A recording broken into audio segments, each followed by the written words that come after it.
on, baby. I cannot. Girl, what is really So, going on? Welcome to my bag.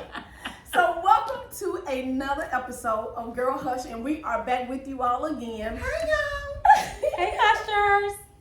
And so You tonight, gonna say hey to the people? I'm still tripping off you holding this bag. My bad. Keep on going, host. so of course, I am Felicia, and I have to introduce my co-hosts, my co-stars. You know, it won't be Girl Hush without them. And so to my, what side is this? Left? To my left, we got a statistician, right? We got Hey, Takina. Hushers. And then next to her, we got Miss Prim Improper herself, Off this baggage. Tanisha. Let the haters hate. And then at the end, we got our queen, Wendy. Yes. And so, y'all, tonight we're coming to you and we're talking about baggage. And in life, y'all, we need to drop our bags, right, T?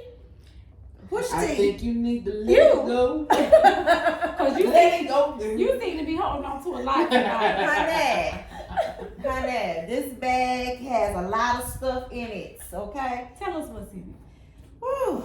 A lot of emotional stuff. Emotional stuff. I think you might touch on it in your So do you have a little, like, low self-esteem in there? maybe, Fear of failure? maybe. Perfectionism? Woo, Lord, maybe.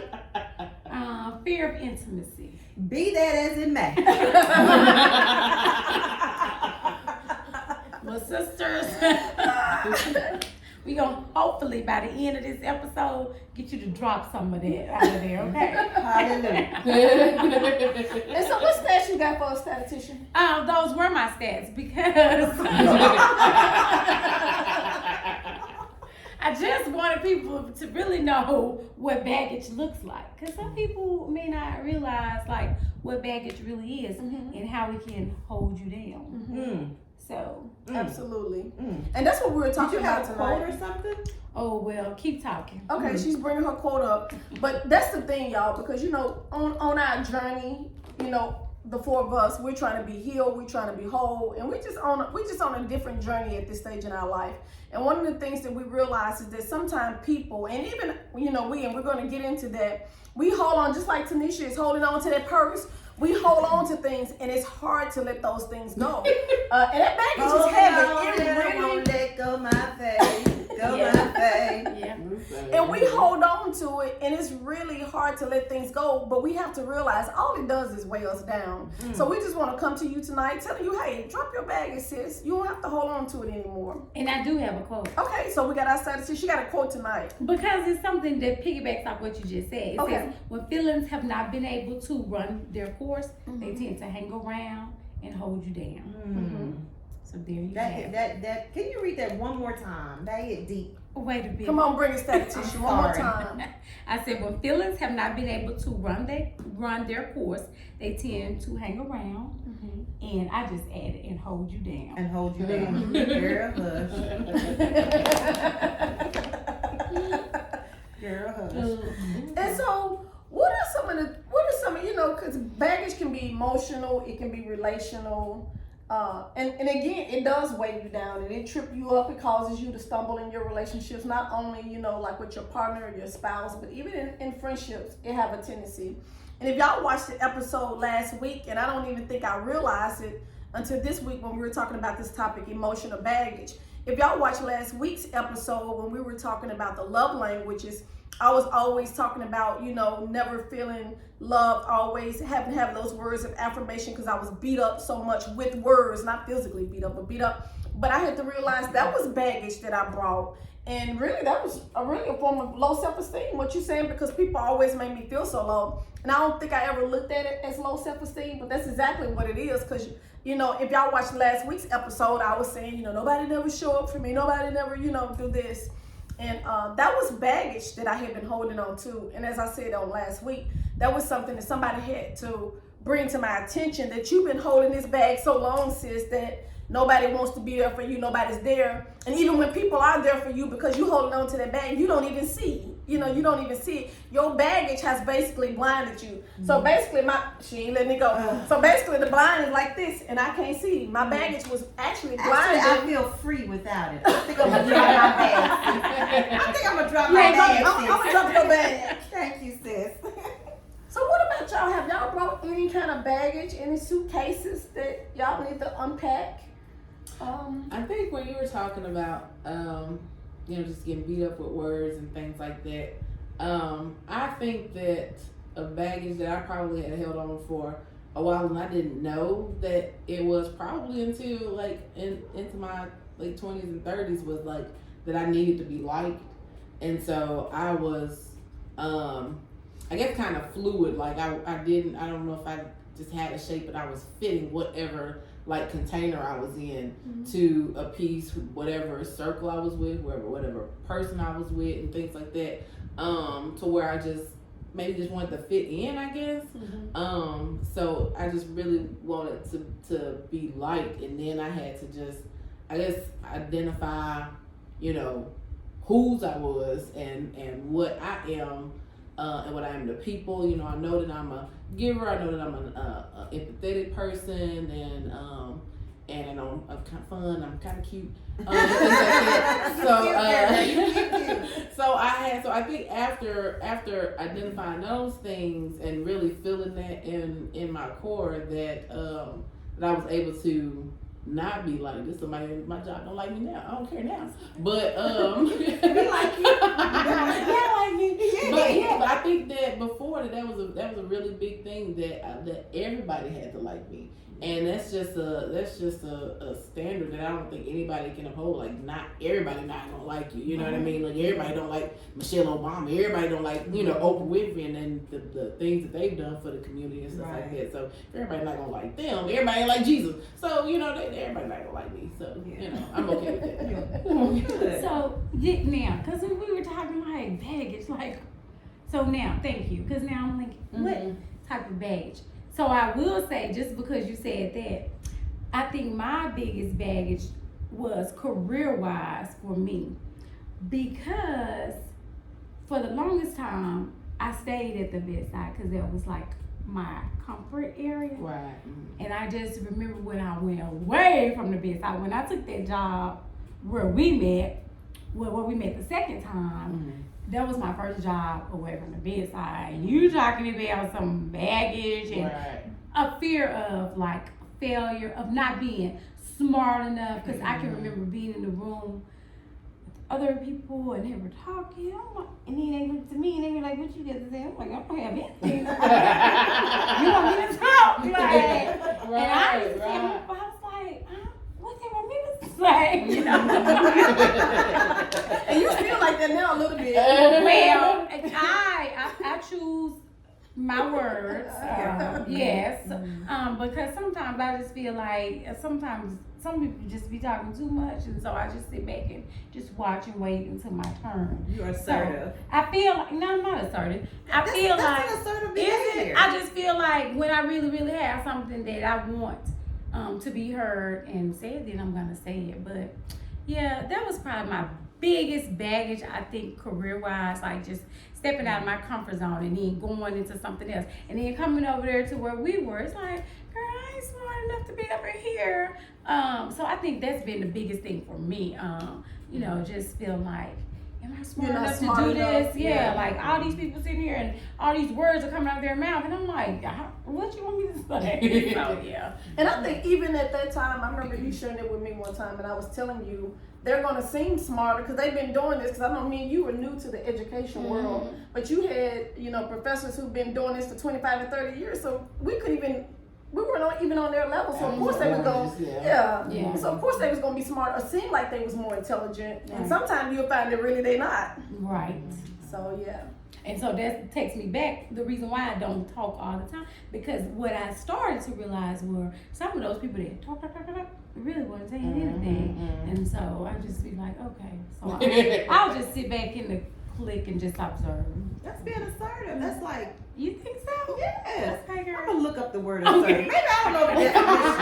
I don't think that's Observant. T, Yeah. Tanisha, I'm gonna say Tanisha because I call both of them T. So Tanisha, is there any baggage that you have carried over emotionally through relationships? I think we all have carried over relationship baggage, haven't we? Yeah, well, I can speak to relationship baggage. I have carried it over, but I have dropped it. So I was once in a narcissistic type relationship where it took some time for me to heal from it. And you know, being with a narcissistic person, you tend to develop things of inadequacy, low self-esteem. You know, am I pretty enough? Am I good enough? If I leave him, would I be able to be with somebody else? Am I smart enough? Can I make it without this person? Mm-hmm. You know, and so being with a narcissistic person, they will bring you down to build themselves up only because of their very, very, very low self-esteem.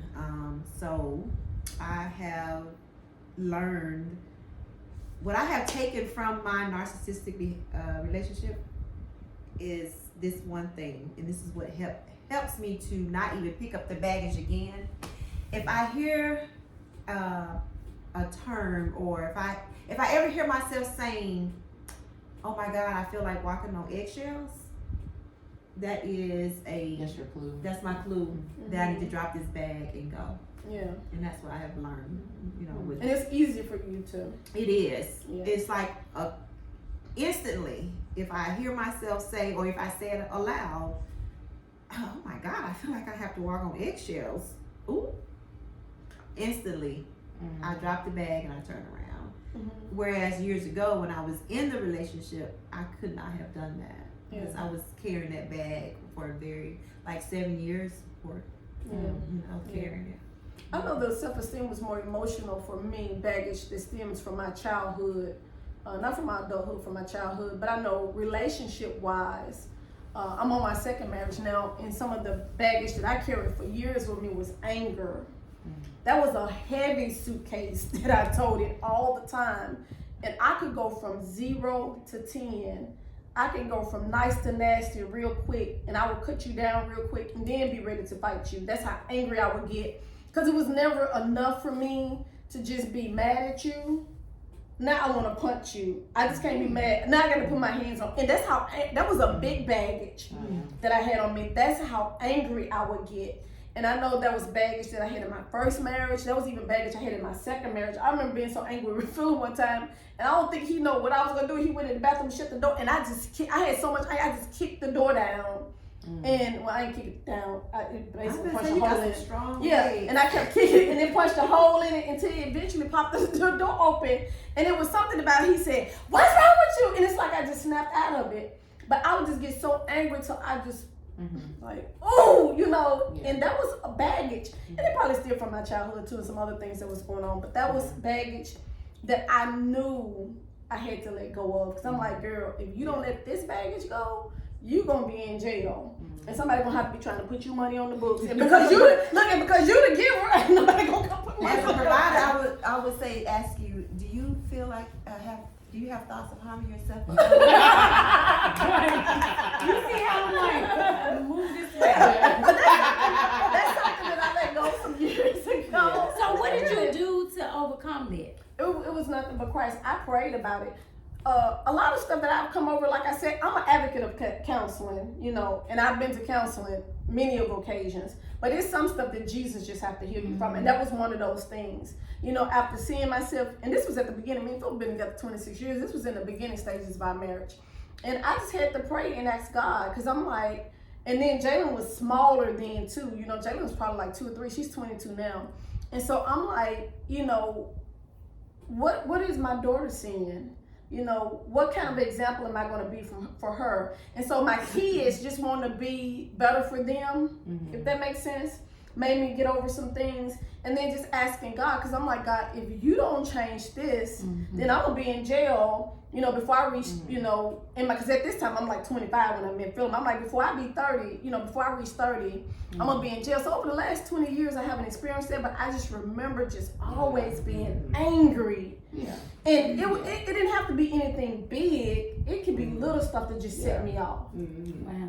Yeah. I So that was feel a like big in baggage that I had to let go. Relationship like that, and I know that you can't even like picture me being like 1,000 degrees, but I mean, I was with somebody that they could pull that out of me. Yeah. And I think I that, remember you sharing it with me and once. we thought that, I guess we were so young and stupid that we thought that, oh, that you love me so much like here, so when you're angry it can be on the opposite end of the scale. So it's like, oh, that's just a sign of your love that you breaking a window or different stuff like that. I tried to run this man over with a car. Oh, I was Lord. over there. I was so Jesus. I was so mad. and that's how we learned. That was how we communicated, and that was just Y'all just, need to take the love language. it was so volatile, and it was just up and down, just a roller coaster. And you're not meant to function like that. You're not meant to be in a relationship like that with those, just extremes and things like that. So then when I get with Amber, I want to argue, and I'm like, blah, blah, blah, blah, blah. And he's so calm, and he's like, why are you doing that? He's like, what is wrong with you? Why we're talking? It's That's like, how it was. I just asked you, did you want chicken or did you want chicken nuggets? Like, you going out? And I mean, it was so crazy. And he like calmed me down, and we just had a conversation. He was like, when I love you, and he was like, when I love you, one day we're gonna get married, we're gonna have kids, stuff like that. And I don't, our kids are not gonna see us communicate like that. He goes, they need to know that we got each other and we're calm, stuff like that. And I was like, oh, he Come loves on, you. being alpha male. I was like, he loves me. Like, he wanted, and then I mean, and it was just, and that was like the start of us like getting on a good path and stuff. But I mean, even in our first little bit of like marriage and stuff, just emotional baggage of just not feeling pretty or just being cheated on and stuff like that. So those insecurities, like, who you talking to and all this stuff. And like, he's like, nobody. Like, I'm the most honest person, but I was looking for something because that's what I That's what you had was been used to. around. Yeah, and so our year 2 was rough. I mean, it was rough. Like I had went and got papers, divorce papers when we was living in we was married, and I was like, I'm tired. And so we we were gonna go on this bill, but we basically like locked our house in a week, and it was like, we're gonna fix everything. We are not gonna leave this house. We ordered food. We literally did not leave the house for a week. We gonna order food. We gonna make food. We gonna talk about everything, anything under the sun, and we just laid it all out there. And I think was because we tried to. I know we had parts of a good relationship, but we did it in the wrong order. Yeah. We started off with like the physical, and then we added on like the social, and then we tried to intellectual. Then we tried to put spirituality there, and that needs to be at the bottom. You know what I mean? Foundation. Before anything, before I be your friend, before I be your wife and stuff like that, I identify as a Christian first. So we got to make that be the base, and then build upwards from that. And when we left that house, I was like, this man love me. I ain't going nowhere, and I mean, there's many storms and stuff that we didn't have between, his mom passing, my dad passing, him having cancer, my mom having a stroke. I mean, like, we have been literally through so much things that I just look at us and I'm like, man, we still together, we still done made it. But I mean, like I said, if we just didn't have that time way back when where we just addressed, I mean, all the baggage, just things that I didn't even know were issues, were issues. That really like changed us. Yeah, and I think it was Jalen for me, because I'm like, I can't let her see me like this. Right. So Jalen didn't get the experience that Joshua didn't get the chance to experience my anger, but because I had Jeremy so young, he got to experience that. And I just think it was just from my bad childhood why I was so angry. Not really, like you said, like Anwar said, you get mad over chicken and chicken nuggets. It was like little stuff that would set me off. And I literally had to pray. But I remember one time we was talking, and somebody said to Jeremy, they was like, your mom is so nice and so sweet. And he was like, she is. He's like, but you know what, honestly, he's mom, I don't mean no harm. But it used to be a time my mom was crazy. I remember somebody bumping into me in the store and she just jumped on. My mom used to be crazy, you I know. just cannot see this And out of you. so, and so he remembers that, and I even hate that he had to experience, you know, my baggage, because sometimes that's the downside of baggage. When you carry that baggage, a lot of time, you know, you put some of that luggage onto your kids. It spills onto your kids. So I'm so grateful that out of my 3 biological children, 2 of them didn't have to experience that. But Jeremy, he experienced a lot more than most kids because I was a child raising a child. Yeah. Yeah. But your relationship seems so close. Oh, we're very close. Like, y'all We just- are very close. And Very that's close. unique. Me and Jeremy we're like this, that. and a lot of people think it's me and Jalen. I'm close to, you know, all of my kids, and most people think I'm closer to Jalen because she live in the house. But Jeremy, we have this bond that's just unbreakable because, you know, Yeah. Yeah, he was that was very- my first, and yeah. yeah, he been with me through the up, the down. He done seen the cuckoo, the crazy, the now to the Christian mom, you know. So hushers, it's important to know to drop your baggage. There's this saying that hurting people or hurt people hurt people. People, absolutely. So it becomes a domino effect Mhm. if you don't work on dropping your baggages. Mhm. And I think, yeah, like it's really important to really figure out what your baggages are. Because sometimes we pass them on unintentionally because we're not even aware ourselves. So this is probably a good conversation, you know, to have. And it's It good makes to me think of when you brought a thought to my mind, like, man, generational curses. Exactly. Absolutely, Sometimes you don't. generational. Sometimes you don't intentionally, you know, try to do bring on those baggages, but generational curses are something that are discussions that people should have. Yeah. You know, Yeah. alcoholism. You know, Right. drug abuse. You know, domestic violence. Mhm. Sometimes, like Felicia was saying, when your children see you do things and they do it because they think that that's normal, they think that that's love, but it's really hurt that you pass on to, you know, your next generation. Absolutely. And thinking about generational curses, you said it's important to understand your baggage. Not only is it important to understand your baggage, it's important to know the root cause of it. Because sometimes we try to mask it with stuff instead of getting to the root. And I know I spent so many years masking hurt, masking pain. One of the ways I did that was with alcohol. You know, if I'm hurting, it was nothing for me to drink a bottle of wine or, you know, or whatever. Just trying to mask it. But when you get through masking it, it's still there. It's still lying underneath the surface, waiting to resurface again. So the thing is to know the root cause and solve it at the problem. You know, just almost like, because, you know, we're all nurses, just like a diabetic, the insulin is just masking a problem. How about changing your diet? How about exercising? So I think that's what really helps, you know. And sometimes in a relationship, when you have so many issues and problems, you look at the other person as they're the ones that have the problems. When it's really but like you. you saying, you know, you should identify your own baggages instead of saying, oh, it's his fault or her fault. Well, what are you bringing to the Absolutely. table? Yeah. Yeah. And get rid of that baggage. I would advise anybody before you get into a relationship to get rid of the baggage. Whether it's friendship, whether it's relationship or whatever, because 2 broken people don't make a whole. 2 whole people make a whole. So, and then it comes in many forms. It comes, Well, you know, I'm gonna say baggage I'm a also. whole by myself. Because I ain't married. Somebody's asked me to, did I want a spicy chicken sandwich from Chick-fil-A or the regular one? I said, I need a regular one because I'm spicy all by myself.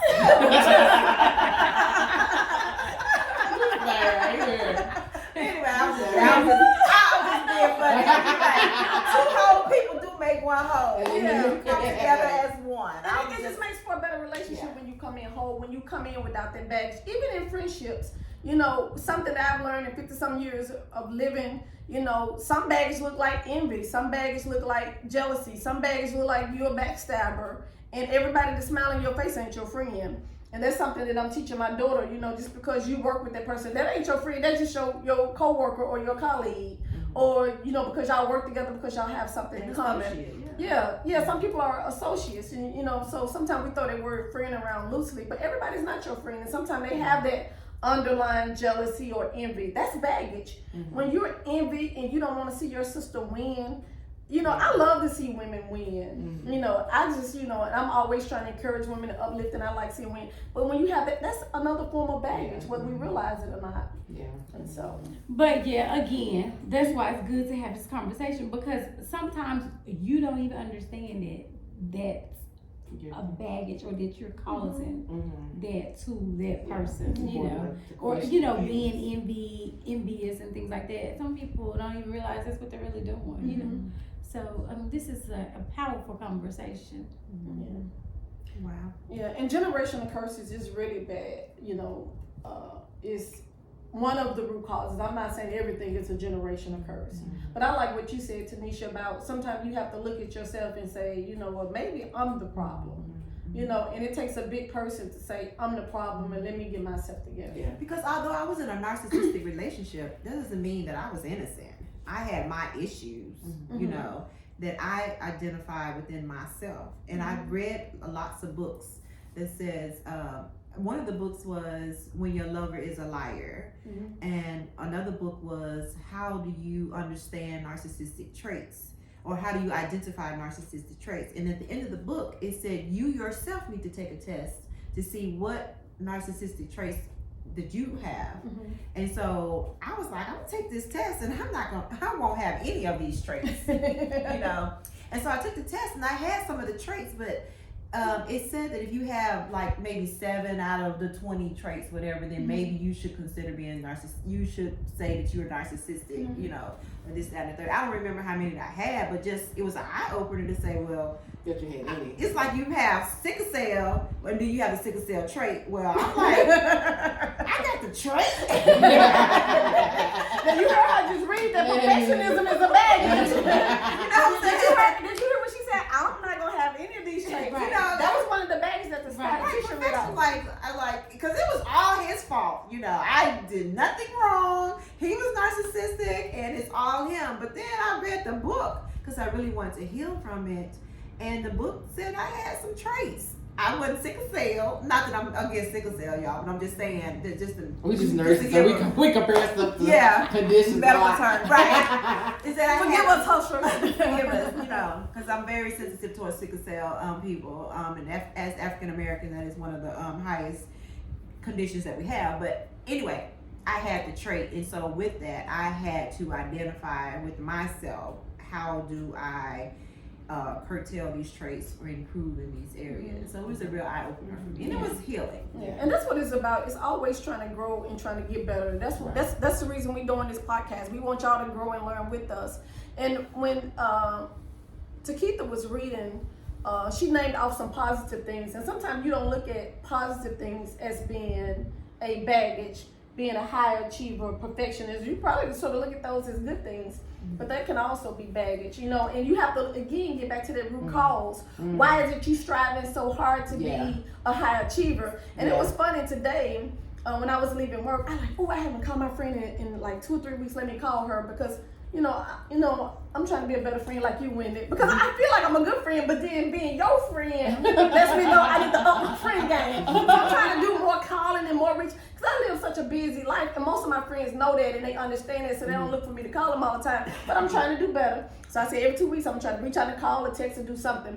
And so I called one of my friends, and she was like, "Girl, Erin," she said, "I just be watching you on Facebook." Because I said, "Oh, I'm so sorry. You know, I hadn't talked to you in like 2 or 3 weeks." She said, "Girl, I be watching you on Facebook. You just be doing so much." And she said, "I remember from the time you got pregnant with your son." This is what she said to me. This was probably just like 5 hours ago. She said, "And you know, I remember people talking about, you know, you wouldn't be nothing." Because she knew family. She knew which college. She said, and ever since then, you just always just achieving, just always trying to do something to achieve, you know, almost like still going back to that childhood thing. You know, you went from your associate, then you got your master's, then you got your bachelor's, and then you trying to get your doctorate. You trying to do it on practice. She just started naming stuff. And then she was saying that, and I'm like, we finna do this podcast tonight on baggage. You know, but I ain't tell her that, but I'm just saying it in my head, like, wow. I So, used to tell my nursing students that, you know, while y'all are trying to be overachievers and do everything as a perfectionist, I would rather have a C student to be my nurse than an A student to be my nurse. Because that A student's gonna work so hard to get everything right that they will most of the time make a mistake. They gonna miss something. They're gonna miss something. Whereas my C student, you know, they're gonna ask questions. They're gonna prioritize. They're gonna check. They're gonna have all their blue markers, their yellow markers, because they know their limits. They know that they are C students. So you know, but the overachievers sometimes be like overconfident. I got it. I may not ask the questions. That's not me, though. I know. No, I know that's not you. Yeah. I'm just saying the students. You know, I would tell them that being an overachiever in some instances sometimes can be more harmful than good. Yeah.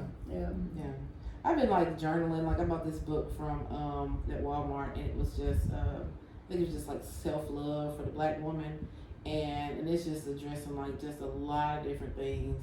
And so just going back to it, like being a positive, like I guess positive baggage and things like that. And so I identify as like an empath, like, very just like emotional in tune with just people. Like I can walk into a room and just feel whether it's tension and stuff there. And I've always, at first I thought it was a weakness, but then, as I got older, I thought it was a strength.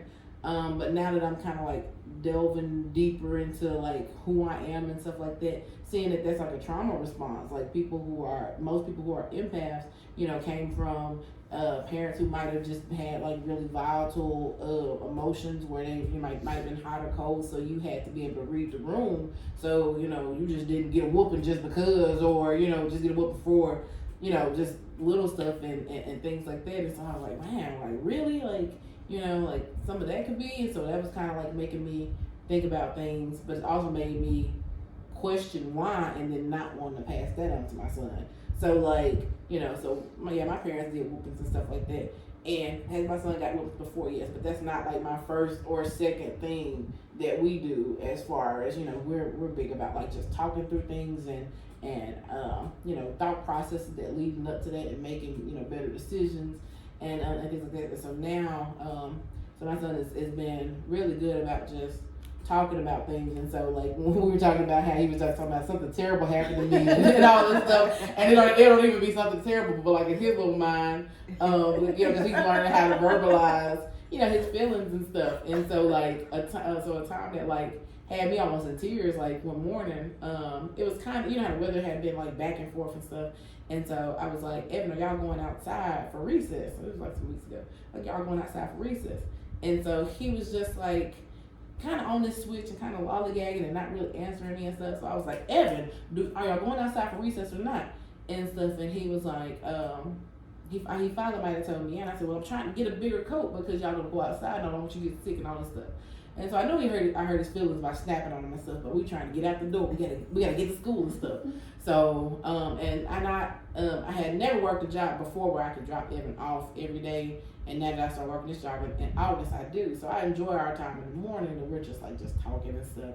And so after I snapped off on him, he's in the car and he's quiet and all that. I know it hurt his feelings, but I'm being prideful. I don't really want to say nothing, so we in the car quiet and stuff. And then he finally pipes up and he said, "Mama," and I look at me, I'm like, yes, baby. He was like, "You hurt my feelings," and I was like, "Oh," and I'm like tear up even think about it, because I was like, could I have said that to my parents? Because I had told them that they hurt my feelings and stuff.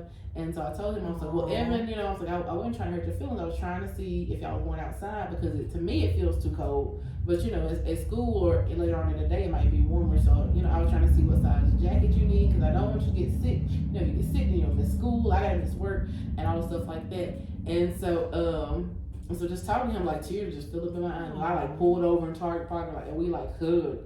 And stuff, because I just felt so proud. I was just so proud that he was able to say his feelings to me about something that had happened. And so just thinking about how he's going to be later on in life, not falling into peer pressure because he knows that that's not right, or how good of a husband he's going to be because he can communicate and stuff like that. So just laying down that foundation and just knowing that, those traumas and stuff like that are going to stop with me. You know what I mean? Yeah. And just thinking about how these millennials and Gen Zs, when we have, the kids that we have growing up, I'm just really anxious to see what, the next generation and how much much better than able to He won't be communicate throwing no with me shoes like at his children. that. They gonna be, He can they even do gonna it be right. working with no hangers and stuff. Right. They gonna be having talks and stuff. So I was just really proud. And you very, you kind of, motherhood is kind of like a thankless job. You just do it, and you just expect it to just kind of, just get in there and grit and all that stuff because you're a mom, and so you very, you kind of have those little pockets of when you feel like, okay, I'm doing a good job, and that was like one of my pockets where I was like. But it very also proud. helps you, like you said, to think about the generational curses and say, stop with me. Like that anger when I saw my little girl 2 years old, I'm like, I can't be in jail by the time I'm 30. I can't have her grow up without a mother. She's only 2. Mm-hmm. And that helped me to stop the anger. And like you said, when we were coming up, I wish I would have told my great grandma, Right. my mama, You hurt my feelings. Oh, I don't a feel like extension you- cord. I ain't hurt your feelings yet. extension Go cord, get my 3 belt. switches, turn it on. I'm Yeah. gonna show you her feelings. And they used to do this thing because you asked why, because I said so. Yeah. And I was very intentional because I used to hate that so much when somebody said, and I asked a question, they'd be like, because I said so,